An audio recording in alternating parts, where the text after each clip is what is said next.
Assalamualaikum warahmatullahi wabarakatuh. Waalaikumsalam warahmatullahi wabarakatuh. Selamat siang anak-anak semua. Siang, Bu.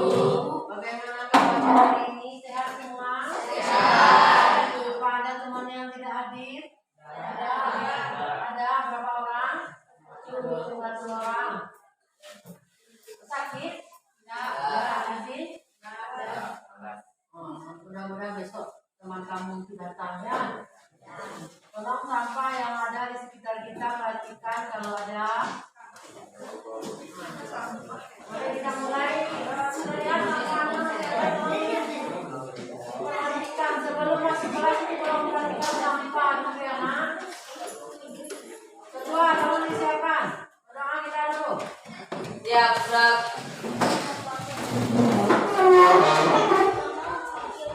Hormat, Prof. Tegak, Prof.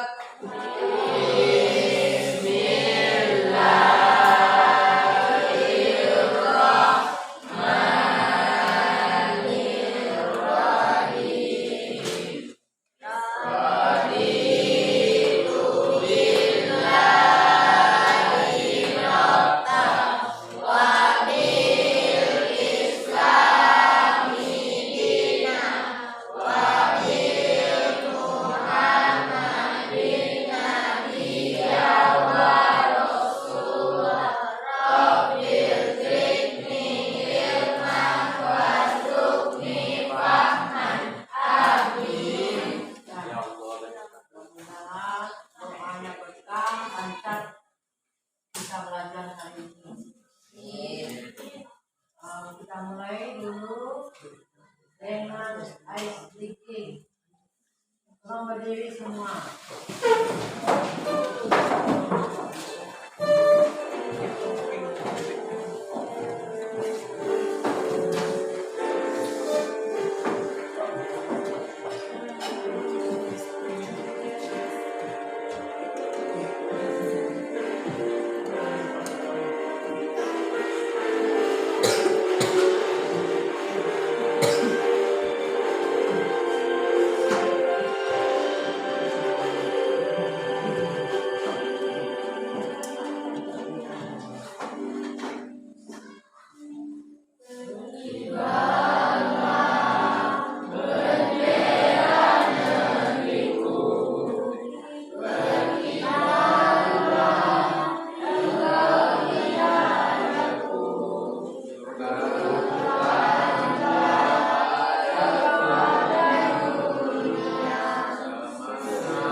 materi kita.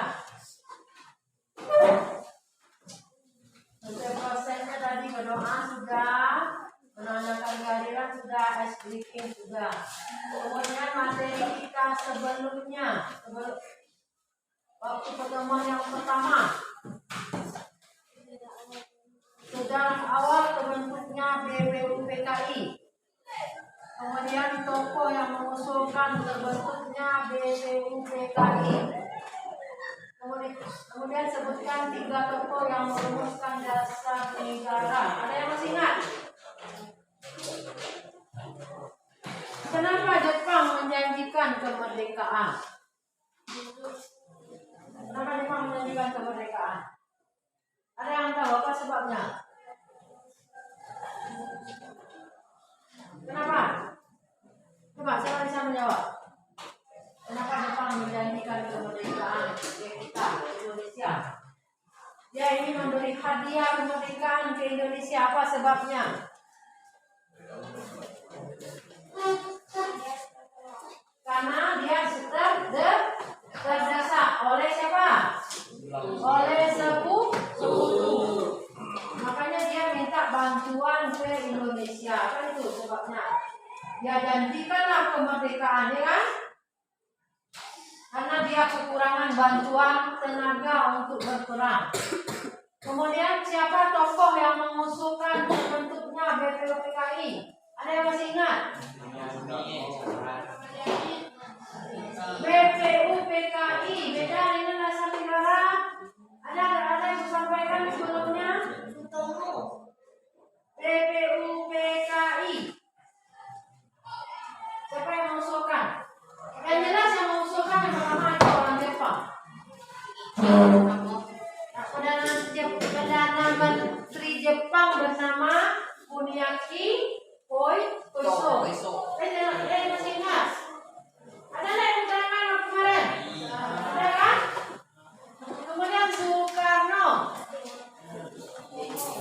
Kemudian baru Ichibangase Yoshio. Ada 3 kan? Yang pertama tadi siapa? Kuniaki Koiso. Soekarno. Jelas kan? Itu bentuk BPUPKI baru. Setelah itu baru dasar negara. Jadi kamu sebutnya kalian 3 yang mengusulkan dasar negara. Siapa yang pertama? Insinyur Soekarno, M. Yamin, dan Soekarno. Apakah sama orangnya? Ya, itu jelas bedakan ini. Kemudian baru kita masuk materi yang sekarang.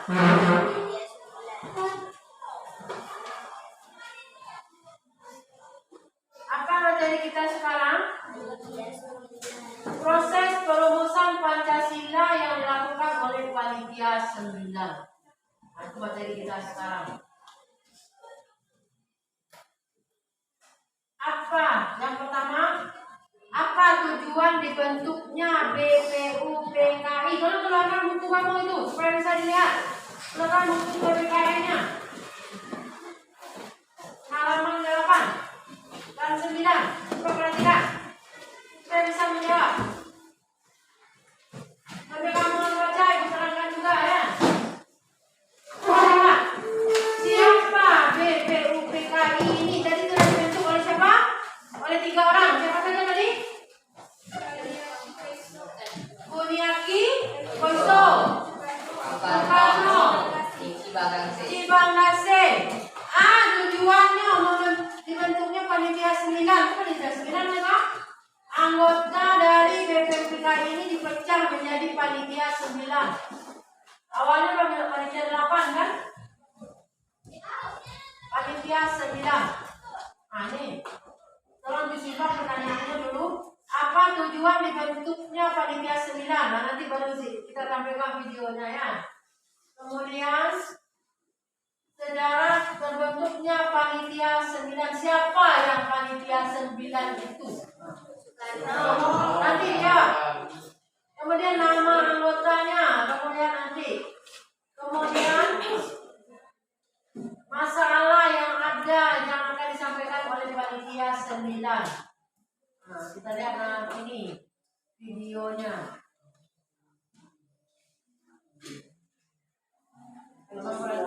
Dan sesuai namanya, isi Pancasila adalah 5 hal yang masih akan dirumuskan kembali. Inilah 9 orang yang ditunjuk untuk merumuskan kata-kata yang menjadi isi dari Pancasila. Di antaranya yaitu Soekarno, Muhammad Yamin, Muhammad Hatta, Ahmad Subarjo, A.A. Maramis, Abdul Kahar Jakir, Agus Salim, Abi Kusno Cokro Suyoso, serta Abdul Wahid Hasim. Dari ke-9 orang ini, yang ditunjuk menjadi kedua adalah Soekarno dan Hatta sebagai wakilnya. Karena jumlah anggotanya 9 orang, maka panitia ini dinamai dengan Panitia 9. Karena pada waktu itu sidang pertama BPUPKI itu sudah selesai dan BPUPKI ini sedang masa reses atau masa beristirahat, maka disitulah panitia 9 segera bekerja. Di mana kan panitia ini tugasnya untuk merumuskan atau membuat kata-kata yang menjadi isi Pancasila. Yang selanjutnya di sini mengenai diskusi perumusan. Nah, dari ke-9 tokoh nasional ini, ternyata mereka itu berasal dari berbagai kalangan yang berbeda. Mulai dari Hatta yang berasal dari wilayah barat Indonesia, hingga Maramis yang mewakili para tokoh dari kawasan timur Indonesia. Pada bulan Juni tersebut, anggota saling berdiskusi sehingga mencapai rumusan akhir pada tanggal 22 Juni 1945. Pada saat perumusan Pancasila dilakukan melalui diskusi yang sangat seru.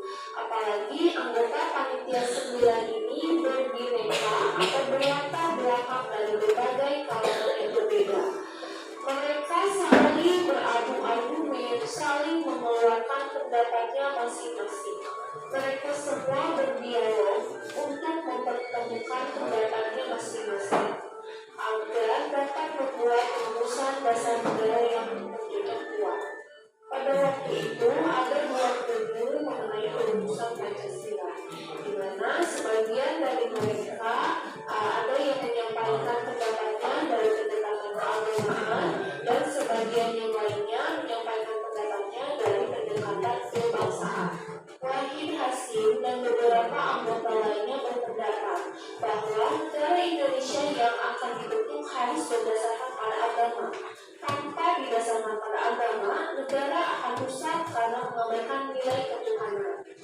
Menurutnya, Indonesia itu tidak boleh menjadi negara yang sekuler atau negara yang mengabaikan nilai ketuhanan. Sementara di sisi lain, seperti Soekarno, Hatta, dan beberapa anggota lainnya mengatakan bahwa negara Indonesia sebaiknya tidak berdasarkan pada keagamaan. Karena kalau negara Indonesia berdasarkan agama, dasar agamanya tentu Islam. Karena sebagian besar penduduk agama Indonesia adalah beragama Islam.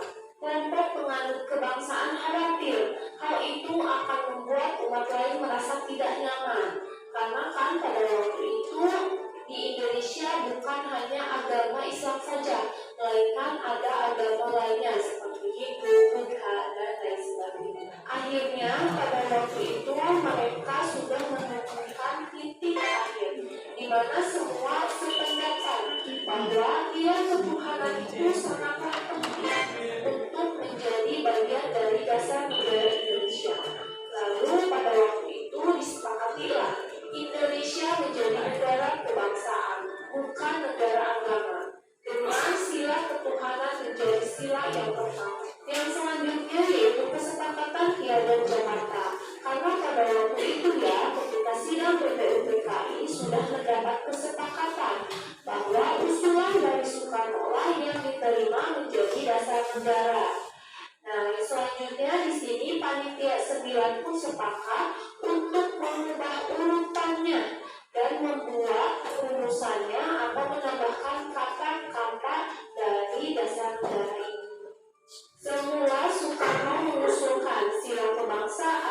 kemanusiaan, demokrasi, kesejahteraan, dan ketuhanan. Dan dirubah menjadi ketuhanan menjadi sila yang pertama, kemanusiaan tetap menjadi sila yang kedua, persatuan yang mencakup kebangsaan menjadi sila yang ketiga, kerakyatan yang mencakup musyawarah atau demokrasi menjadi sila yang keempat, dan keadilan atau kesejahteraan menjadi sila yang kelima. Akhirnya pada waktu itu semua pun sepakat dengan rumusan Pancasila pada saat itu. Sila yang pertama, ketuhanan dengan kewajiban menjalankan syariat Islam bagi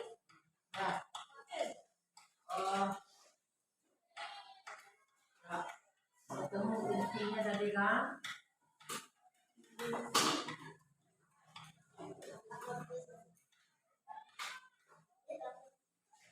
Tolong sekarang untuk tugas diskusinya lagi, tolong Pak Atur meja seperti kemarin.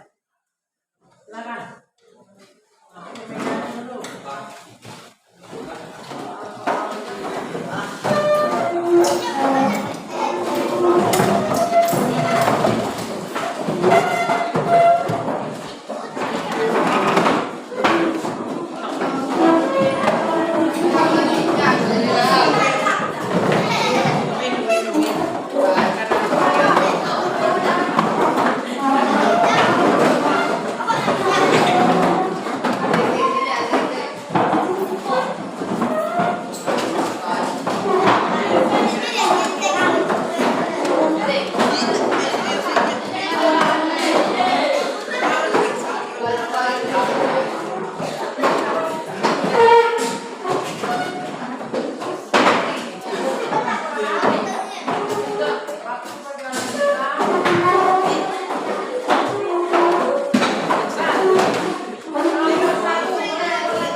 Kelompok 1 soalnya apa tujuan dibentuknya panitia 9? Soal nomor 1 ya.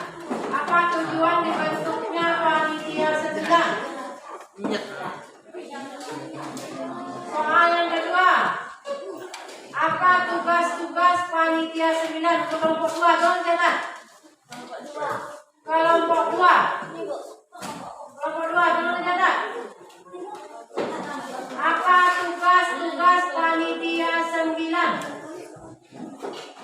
Tugas-tugas panitia 9. Yang kelompok 3 mana? Nama-nama anggota panitia 9. Sudah dicatat? Nama-nama anggota panitia 9. Kelompok 4.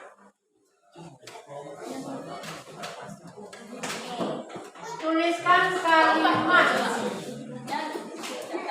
alinea keempat sila pertama. Tuliskan kalimat alinea keempat sila pertama yang dirubah, yang akan dirubah. Alinea keempat sila pertama yang akan dirubah oleh BPUPKI.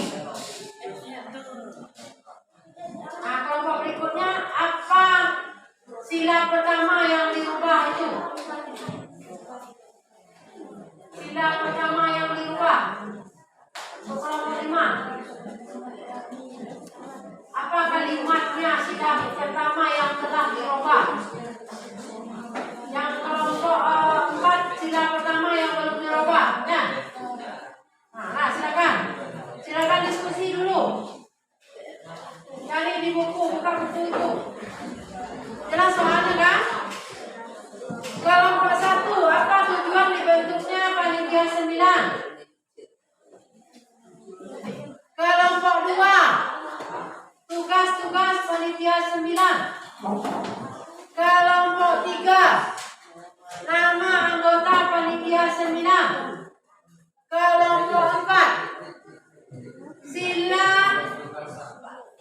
alinea keempat sila pertama yang belum dirubah.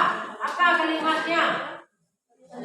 Kelompok 5, apa kalimat sila pertama yang telah dirubah? Silakan.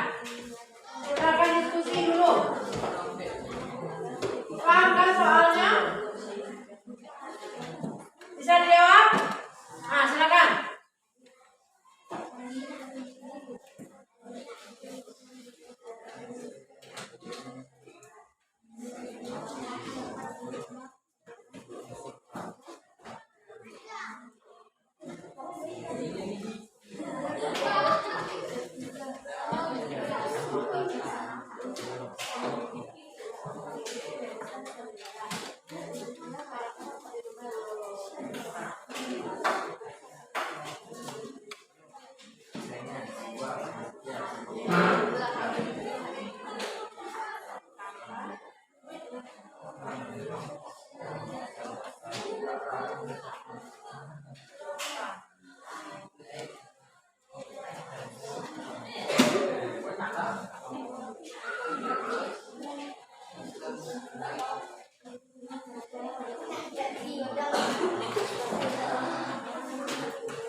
Kelompok 3 sudah? Kelompok 4 sudah?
kelompok 1.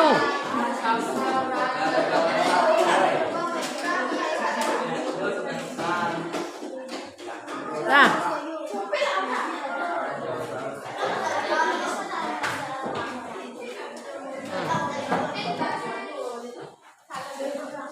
Assalamualaikum warahmatullahi wabarakatuh. Waalaikumsalam warahmatullahi wabarakatuh. Saya Mimi dari kelompok 1. Coba saya akan menjawab pertanyaan. Apa tujuan terbentuknya panitia 9? Itu rancangan pembukaan hukum dasar Undang-Undang Republik Indonesia. Merancang undang-undang negara Republik Indonesia. Siapa bisa menambahkan? Apa itu betul jawabannya? Merancang undang-undang dasar 1945. Benar itu jawabnya. Tugas dari panitia 9 merancang undang-undang dasar 1945. Apa betul itu jawabnya? Ini salah. Nah, silakan. Apa jawabnya yang benar? Silakan yang benar. Kalau salah, apa jawabnya yang benar?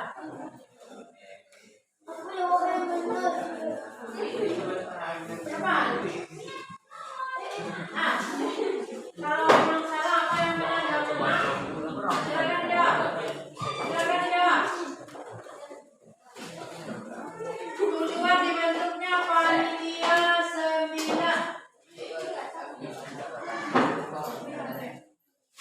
Coba sebutkan apa yang benarnya. Kata kelompok 1 tadi merancang dan membuat undang-undang dasar 1945.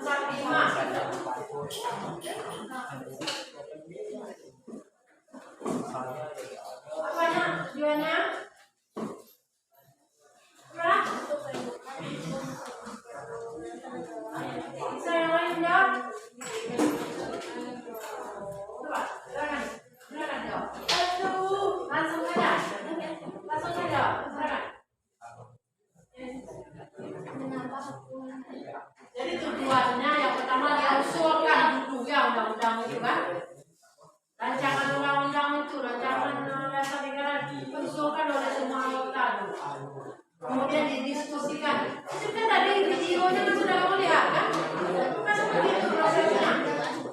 Nah, coba waktu diundangkan video itu jangan dipikirkan yang lain-lain. Perhatikan videonya. Jadi merancang dan membuat undang-undang dasar 1945. Itu tujuan dibentuknya panitia 9. Kemudian kelompok 2 silakan.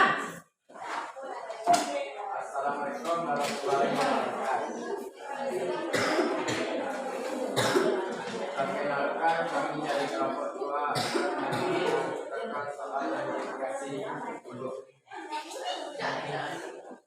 Apa tugas-tugas panitia 9?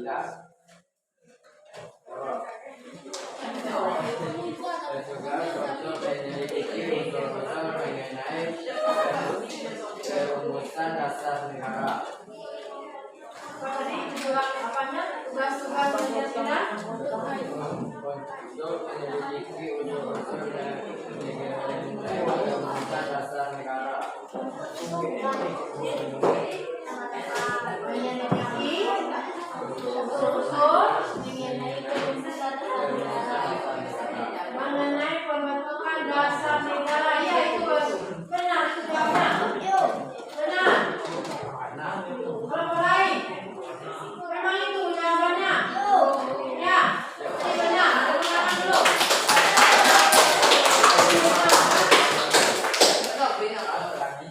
Yang ketiga lagi, silakan.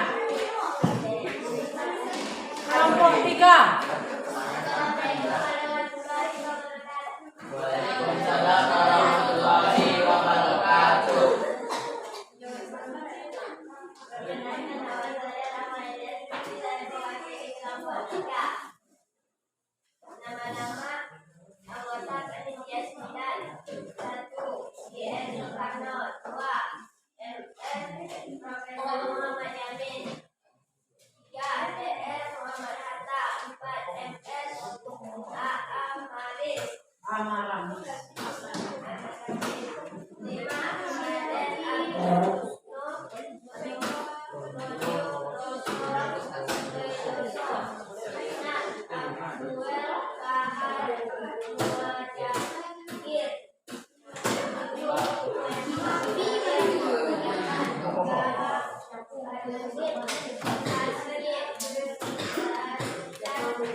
Coba kelompok 5, ulang lagi siapa anggotanya?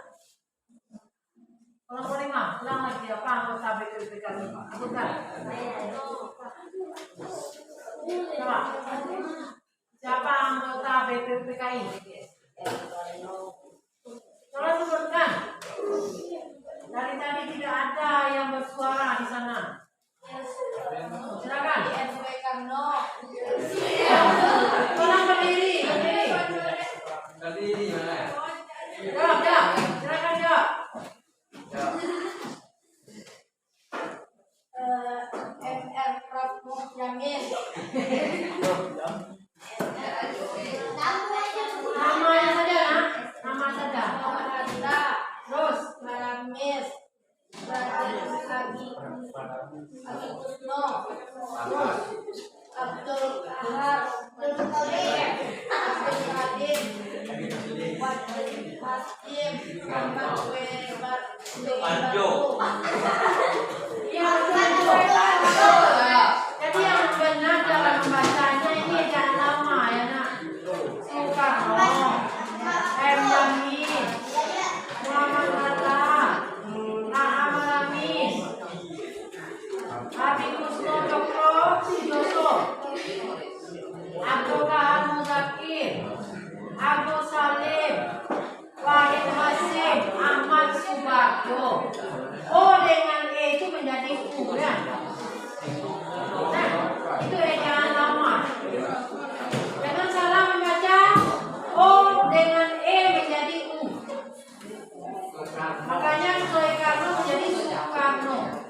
Nah, sudah jelas namanya? Kelompok berikut, silakan.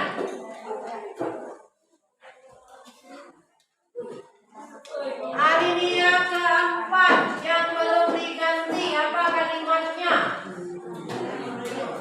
Silakan kelompok 4. Kelompok 4.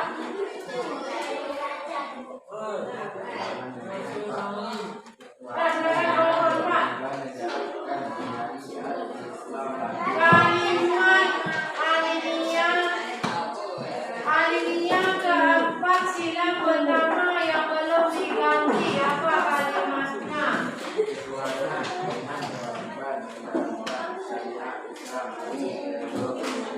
Silakan. Atau kamu yang lain, coba bisa menjawab. Silakan. Alinea keempat sila pertama kalimatnya yang belum diganti. Apa kalimatnya? Silakan yang lain.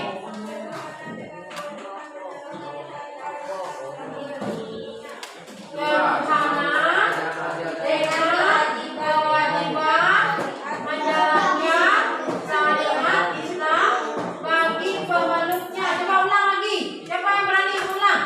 Silakan. Coba. Silakan. Ketuhanan Kalian suara was ketik. Ketuhanan dengan kewajiban menjalankan syariat Islam bagi Yang perempuan lagi, yang perempuan. Silakan. Kelompok Tasya. 2 ya, kelompok 2. Silakan. Apa kalimatnya?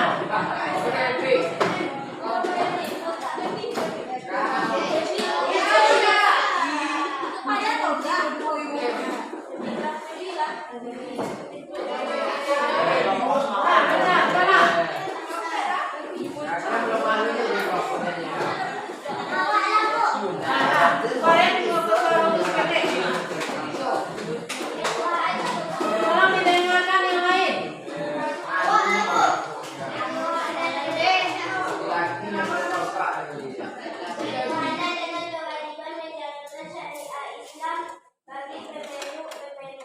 Saya terangkan. Jelas. Ketuhanan dengan kewajiban menjalankan syariat Islam bagi pemeluknya. Soal berikut, kalimatnya yang diganti, silakan. Kelompok 5. Apa? Tolong. Yang sudah diganti.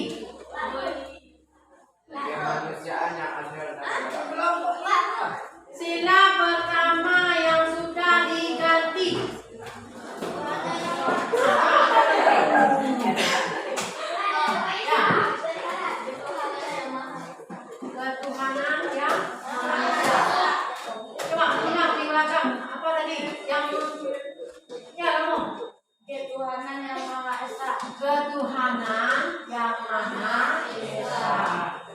Nah, tadi sudah jelas diskusi kita hari ini kan, Nak? Yang pertama tadi apa tujuan dibentuknya BPUPKI. Yang kedua, tugas panitia apa tujuan dibentuknya panitia 9 ya. Kemudian apa tugas panitia 9? Nama-nama panitia 9. Kalimat yang terdapat pada alinea keempat sila pertama yang belum diganti.